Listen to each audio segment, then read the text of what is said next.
जब आप दिल्ली एनसीआर जैसी प्रदूषित इलाके में रहते हो ना, तो हर एक दिन सांस लेना ऐसा लगता है जैसे कि बहुत बड़ा चैलेंज है। ऊपर से मैं अपना बताऊं, मेरे साथ तो केस भी दूसरा है। आखिर में अस्थमा का मरीज जो ठहरा।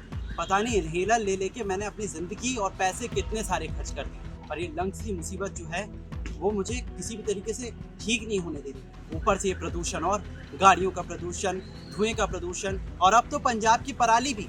इन सब से निजात पाने के लिए मैंने एक बार अपने दोस्त से भी डिस्कशन किया। उसने मुझे एक बहुत अच्छा फॉर्मूला सजेस्ट किया, जिसके बाद अब मुझे ऐसा लगता है कि प्रदूषण चाहे कितना भी हो, मुझे अपने लंग्स की चिंता नहीं। जानना चाहेंगे आखिरकार वो सोल्यूशन क्या है? वो सोल्यूशन है सतकरतार वायु शुद्धि। उसने मुझे साफ साफ कहा, देख भाई, हवा तो साफ होने से रही, क्यों ना तू अपने लंग्स ही साफ कर ले। और मैंने अपनाया सतकरतार वायु शुद्धि। कभी सोचा है वायु शुद्धि क्यों जरूरी है?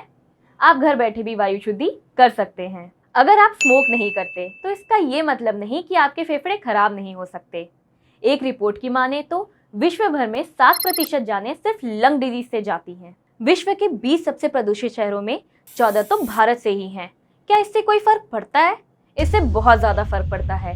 एक रिपोर्ट की माने तो 50% बच्चों में लंग्स का विकास पूरी तरीके से नहीं हो पाता। इसकी वजह है प्रदूषित हवा में सांस लेना, जिसकी वजह से उन्हें आगे चलकर ब्रोंकाइटिस, अस्थमा जैसी अन्य बीमारियां होती हैं। हर साल 40 लाख से भी ज्यादा लोग अपनी जान लंग डिजीज से गंवा देते हैं, खासतौर पे ठंड में, जब एयर का प्योरिफिकेशन सिस्टम खुद बहुत स्लो हो जाता है।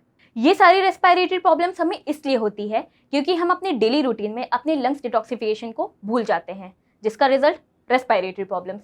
इसका इंतजार करने से बेहतर है क्यों ना हम अपने लंग्स का डिटॉक्सिफिकेशन खुद ही करें। नमस्ते, मैं डॉक्टर मानसी, आयुर्वेदा एक्सपर्ट, आपको सजेस्ट कर रही हूँ वायु शुद्धि, क्योंकि वायु शुद्धि मदद करता है फेफड़ों को प्रदूषण से बचाने में, उसकी सूजन को कम करने में, साथ ही सेल्स की इम्यून को बढ़ाने में, ताकि भविष्य में टॉक्सिन्स और पोल्यूशन से हो रही बीमारियों से फेफड़ों को बचाया जा सके। वायु शुद्धि में मौजूद चुकंदर का रस, संतरे का रस इसके हार्मफुल टॉक्सिन्स को खत्म करता है।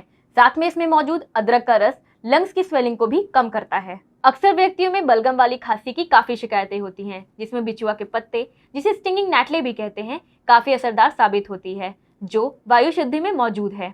ये टीबी और ब्रोंकाइटिस जैसी बीमारियों में भी काफी असरदार है। और अगर किसी व्यक्ति को अक्सर सर्दी या जुकाम जैसी बीमारियां होती हैं, तो इसमें काली मिर्च काफी सहायक होता है। इसमें मौजूद अर्जुन की छाल ऑक्सीजन लेवल को बढ़ाता है, साथ ही कमल प्रकंद सोर थ्रोट को ठीक करता है। और ये सारी औषधियां मिलती हैं वायु शुद्धि में।